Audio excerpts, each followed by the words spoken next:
Hi అండి. నేనైతే ఇక్కడ బీపీ రవ్వ ఉప్మా కోసం ఒక ఆనియన్ అయితే కట్ చేసేసుకుంటున్నాను. 2 పచ్చిమిర్చి కూడా కట్ చేసేసుకొని పెట్టేసుకున్నానండి. బీపీ రవ్వ ఉప్మా కానీ, గోధుమ రవ్వ ఉప్మా కానీ నేను కుక్కర్‌లోనే చేసేస్తాను. అంతకుముందు విడిగా చేసేదాన్ని. సరే ఈసారి ఇట్లా ట్రై చేస్తామని చెప్పేసి ఒకసారి అయితే ఈ విధంగా అయితే ట్రై చేశానండి. కుక్కర్‌లో చేశాను. కానీ టేస్ట్ కూడా చాలా బాగొచ్చిందండి.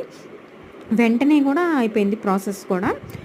ఇట్లా అన్ని ఆనియన్స్ అయన్నీ వేసేసుకొని, వాటర్ పోసేసుకొని, వాటర్ మరిగాక ఈ రవ్వ అయితే వేసేసుకోవాలి. రవ్వ వేసుకున్నాక కుక్కర్ విజిల్ అయితే పెట్టేసుకొని 3 విజిల్స్ రాగానే ఆపేసుకోవాలి.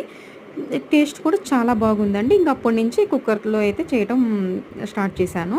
బీపీ రవ్వ ఉప్మా అయితే మా నాయనమ్మ విడిగా చేస్తారండి. చాలా టేస్ట్‌గా ఉంటది. మేమైతే వెళ్ళినప్పుడల్లా ఆమె చేతైతే బీపీ రవ్వ ఉప్మా అయితే చేపిచ్చుకుంటాము. ఈ వీడియో నచ్చినట్టయితే please like, share and subscribe my channel.